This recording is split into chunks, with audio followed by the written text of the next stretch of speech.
will indicate us what it looked like in those bygone days. A bit of erosion here, bare soils, some of the problems.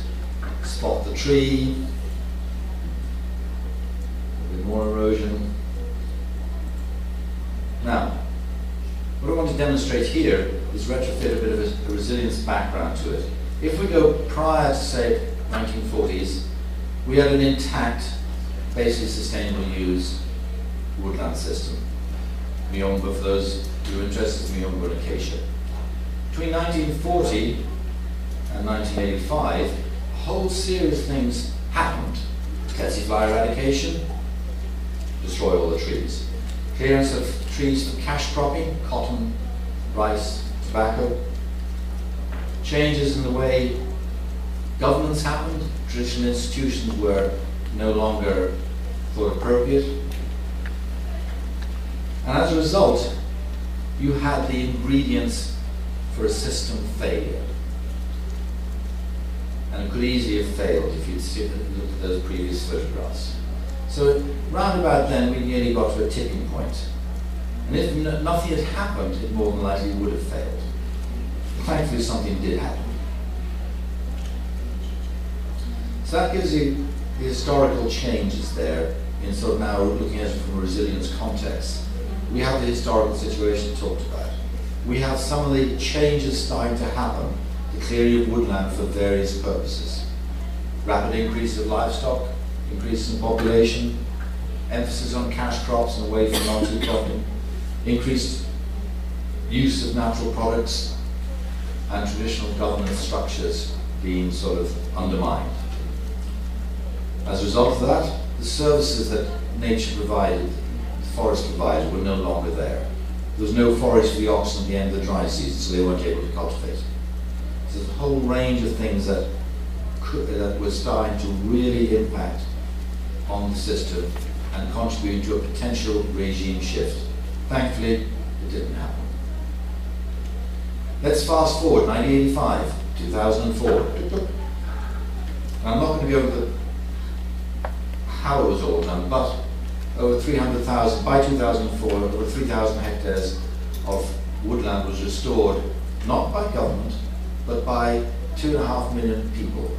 There were individual farmers restoring their own woodlands, women's groups restoring small forests, villages restoring larger forest areas. Government played a very important role, and I'll come back to that. The economic value of that is around about 1.5 times per hectare compared to agriculture. Trees are more important in this context than agriculture. There's a whole range of ecosystem values we found out. And then we did do a post hoc carbon sequestration, and there's the value there. Bear in mind, 1985, even 2004, how many of us have really heard of a thing called climate change, or even carbon sequestration? Why the success? People had fallen to the bottom of the pit. They'd lost access to medicinals, they'd lost dry season forage, they'd lost this, they'd lost that. They wanted them back. So there's a driving force. Government policy comes together to really focus more on participatory forest management. Personalities, something we often don't take into account. The Tanzanian forester in charge of this, when he first started encouraging people to plant trees, he gave them eucalyptus trees, pine trees, etc.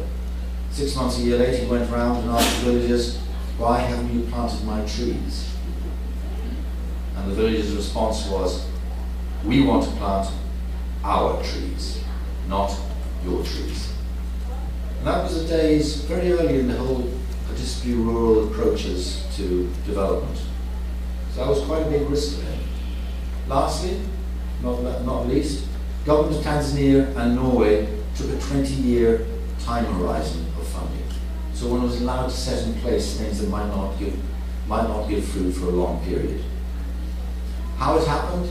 There was an emphasis on working with both local institutions, traditional ones, and government systems coming together, which created the basis for a much more empowered local stewardship between farmers, men, women, pastoralists. Sensitive research was used, The long-term programmatic approach allowed for capacity to be built and for that reward to start expressing itself in hectares of forest restored. And there you have some of the bits of restored forest. Now, even in these large area of forest restored, the primary driving force was livelihoods. Yet, when we did this assessment in 2004, there was a huge biodiversity gain. Endemic bird species that had been lost to Shinyanga district now found again. A whole range of biodiversity coming back in.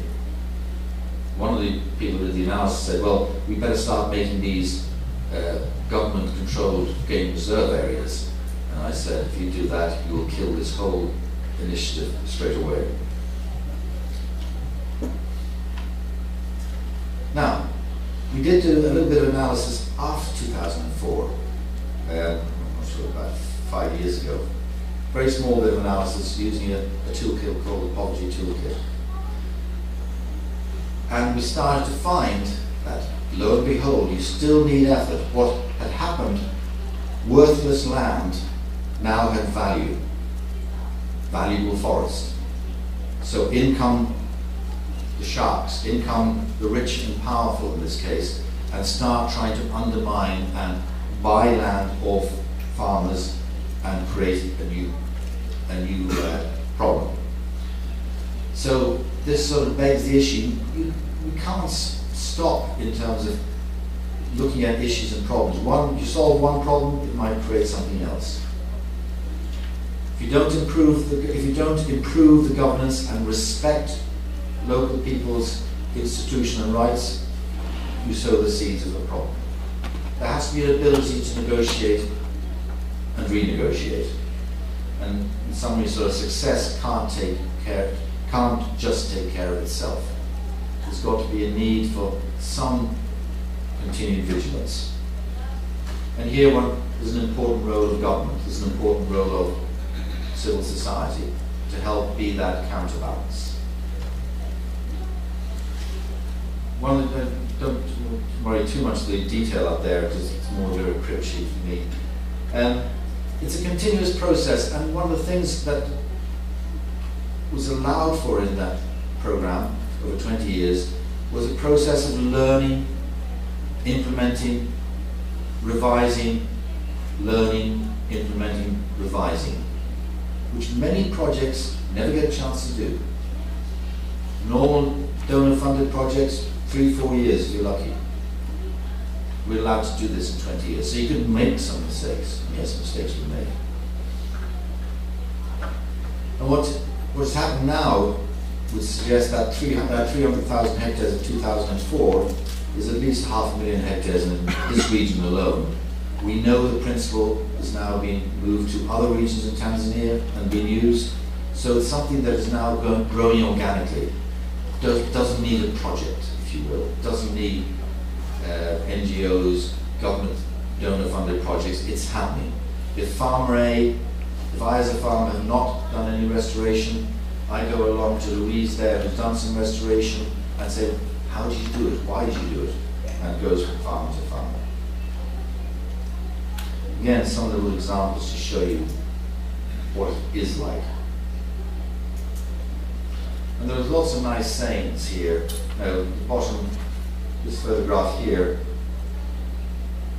tamarind trees being used to supplement local children's foods. A number of school buildings were funded by sale of forest products. But if you ask the Ministry of Education, do they respect or understand where the money comes from building schools? No. Trees gave birth to livestock, i.e. I was able to constitute higher quality livestock as a result of either planting trees in this case or managing trees in other cases.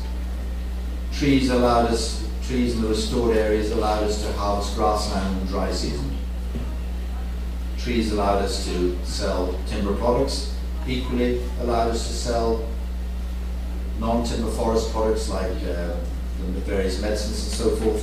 So there's a whole range of product flows that came out of this. And so that helped diversify local livelihoods, another key component of resilience. Lessons, it's an ongoing learning. We often talk as outsiders, we need to change policy, Often good policy exists, implemented. We need to really try and get some of our dear beloved donor partners to come back and realize sensitively applied, often lower levels of funding over a longer period may be much more effective than the fast wham bangs. Recognize the role of visionaries of personalities, and there were many there. But success has to be protected, and we need to be vigilant about that and see how we can set in place process institutions to help it. Again, most of this illustrates it's as much about empowering local resource stewards to manage and use their resources and support them in doing so, rather than the visible results. The visible results are very important, but the two are very much linked. Lastly, in this sort of context, resilience itself needs to be resilient. And resilience is not just about the trees. It's about the people themselves and their knowledge systems. It's about their institutions of how they manage and why they manage and respecting those. It's about how land use can be diversified and improved. And that links into markets. It's about livelihood diversification. And yes, it's also about conservation of our natural heritage. Thank you very much.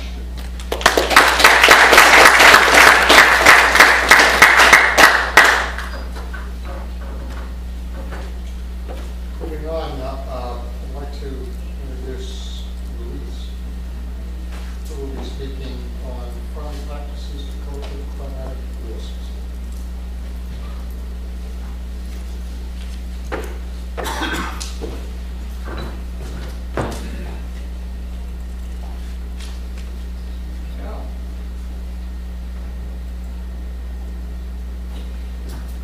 Good afternoon.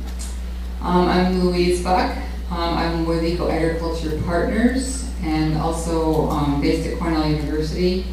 And I'm going to speak about work that's ongoing at Eco Agriculture Partners now, but I just want to give a background, a little piece of perspective on some of the historical roots of this work.